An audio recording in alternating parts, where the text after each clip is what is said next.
Svakodnevni život prepun je zadataka koje mnogi od nas uzimaju zdravo za gotovo.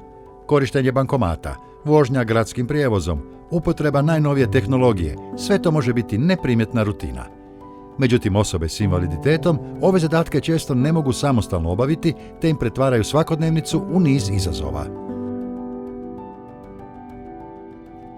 No, novi zakon o zahtjevima za pristupačnost proizvoda i usluga, usklađen s Europskim zakonom o pristupačnosti, uređuje zahtjeve u pogledu pristupačnosti proizvoda i usluga, obveze gospodarskih subjekata u pogledu dostupnosti proizvoda i usluga za osobe s invaliditetom, daje ocjenu sukladnosti sa zahtjevima za pristupačnost i pretpostavke sukladnosti.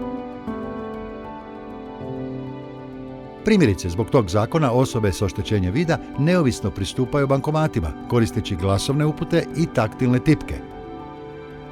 A osobe s oštećenjem sluha s lakoćom prate online predavanja, zahvaljujući titlovima koji se prikazuju u realnom vremenu. Također, ovaj zakon uvodi standard pristupačnosti za sve javne web stranice i mobilne aplikacije, te svima omogućuje jednako iskustvo pretraživanja interneta. Ove transformacije ne samo da unapređuju kvalitetu života osoba s invaliditetom, već i svima šire horizonte pristupačnosti u digitalnom svijetu. Zakon o zahtjevima za pristupačnost proizvoda i usluga, razvijanjem pristupačnih digitalnih sustava kojima prijevozna sredstva i samoposlužni terminali postaju opremljeniji, unapređuje mogućnost korištenja usluga prijevoza.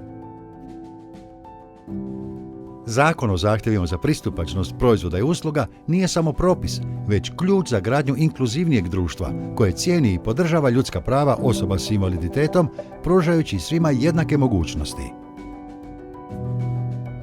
Gradimo budućnost u kojoj pristupačnost nije iznimka, već ljudsko pravo.